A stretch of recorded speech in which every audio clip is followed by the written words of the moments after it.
as the road trip continues for the Raptors, and it's the final 9 o'clock game, which is great. No more 10s, no more 9s. We had an 8 o'clock game next up on Friday, which is great.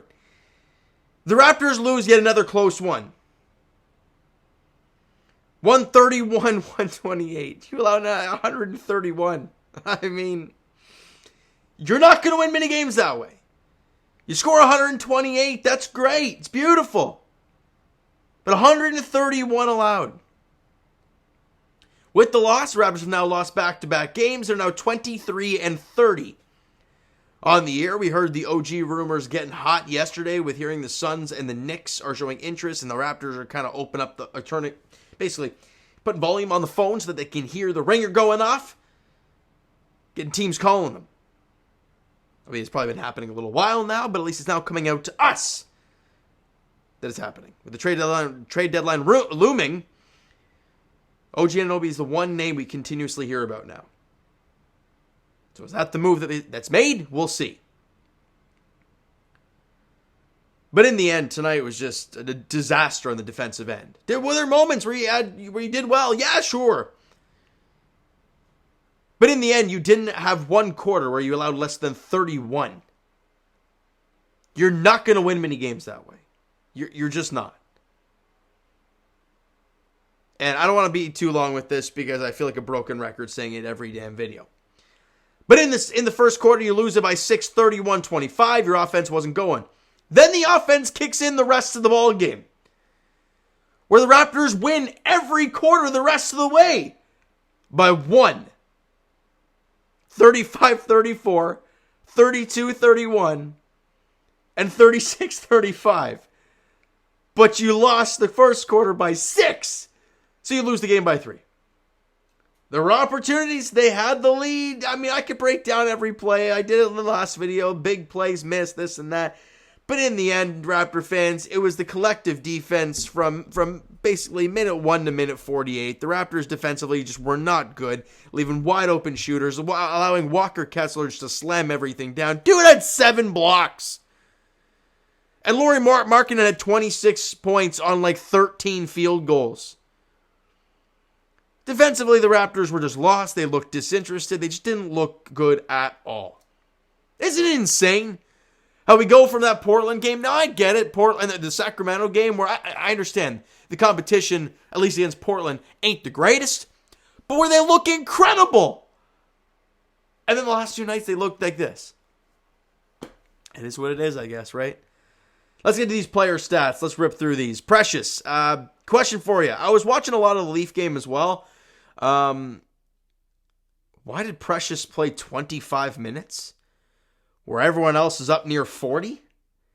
Precious played 25 minutes, had 13 rebounds, 6 boards, 1 assist, shot 6 of 8 from the field, had a steal and a block, and I believe the plus minus wasn't heavy, in the negatives for him either. Let me just check that real quick to cover my own rear in that sense. Precious was actually a plus 3. So why did he only play 25 minutes? One of 4 from the free throw line's pretty ugly. Didn't take a 3, which, again, I don't like that. I'd like to see him take it a little bit. I'm not really sure what's going on there. Scotty Barnes missing tip-ins left and right. 18 points, 14 rebounds, 3 assists. Look, had the double-double going on. Great stuff. But 7 of 23 from the field for Scotty. 2 of 2 from the line. 2 of 6 from 3. I like the aggressiveness on offense. Just 7 of 23 is pretty bad. It's really bad. And again, defensively, the team was all off. I don't need to say that about each player because everybody is not good. Pascal, man, had the double-double, 21, 10, and 5.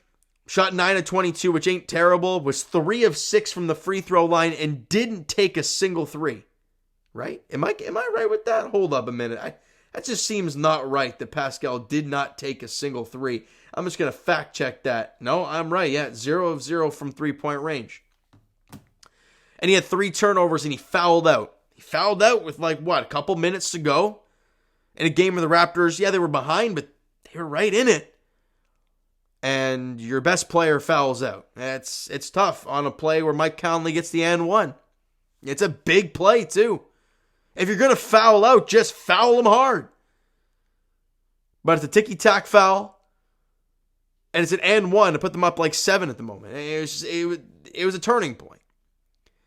Gary, look, again, he did have those 3 free throws late in the game, but 20 points, couple boards, 3 assists, shot 6 of 14 from the field, 5 of 5 from the line, 3 of 4 from distance. Great there. He had 3 steals in the game. I thought Gary didn't play a terrible basketball game. Again, the 3 steals is nice, but the 3 of 4 from distance was good. 6 of 14 from the field, perfect from the free throw line, 5 of 5.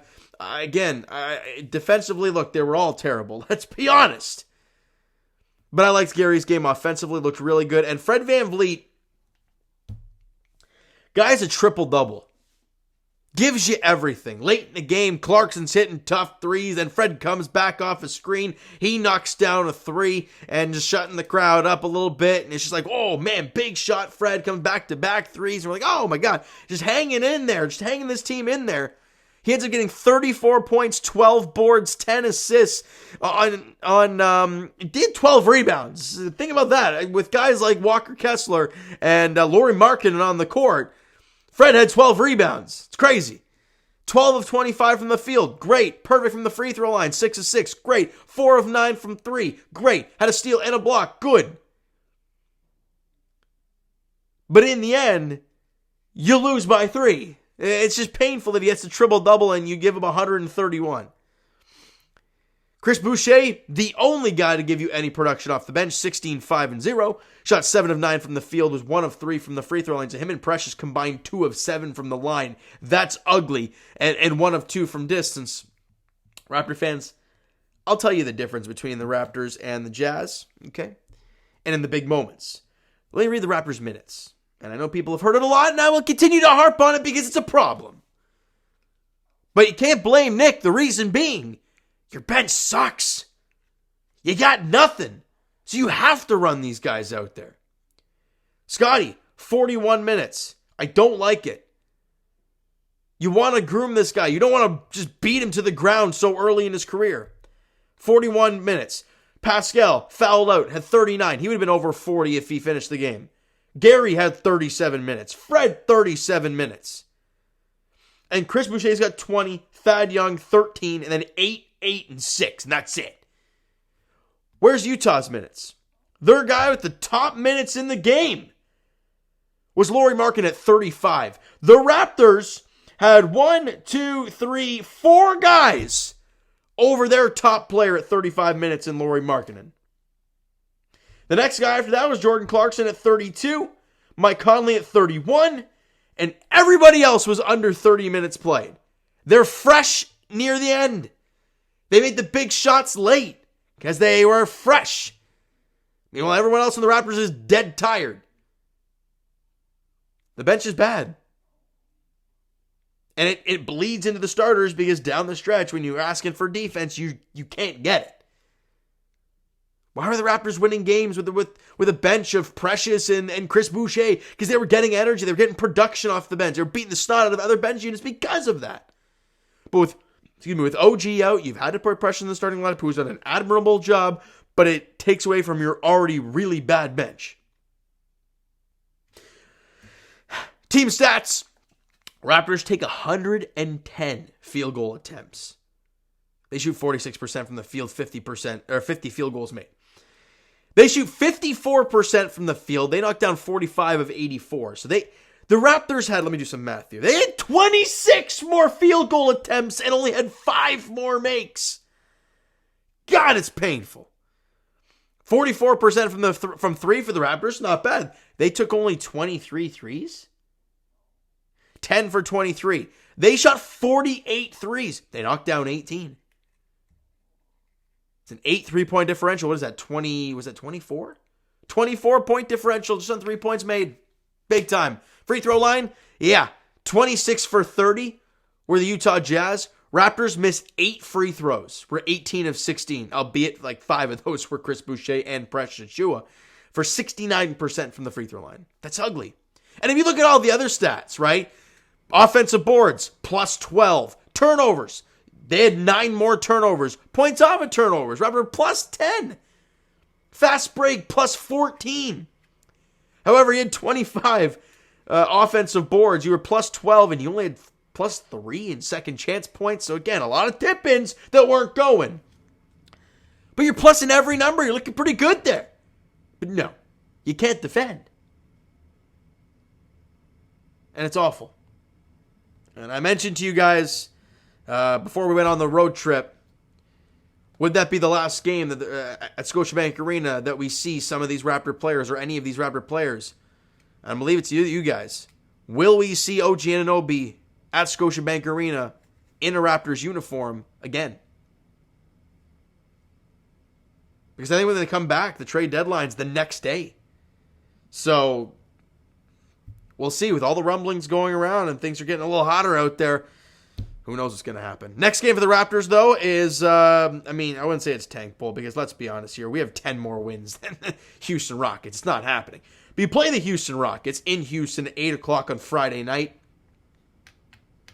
We'll see what happens. All right. So, you know what, guys? That is going to do it for this one. If you enjoyed the video and not the game today, because it's the same script night in, night out, smack that like button. I do appreciate that. Hit the subscribe button. You guys not already, comment down below your thoughts on the video, your thoughts on the game. Would you like, would you not like from tonight's game for the Toronto Raptors? The Twitter and Instagram links are down below, so follow up, send me a DM, do that great stuff. The Discord link is down below as well, so follow up there as well. And I will talk to you guys Leafs edition when they come back from the break, which is February the 10th, as they're in Columbus taking on the Blue Jackets.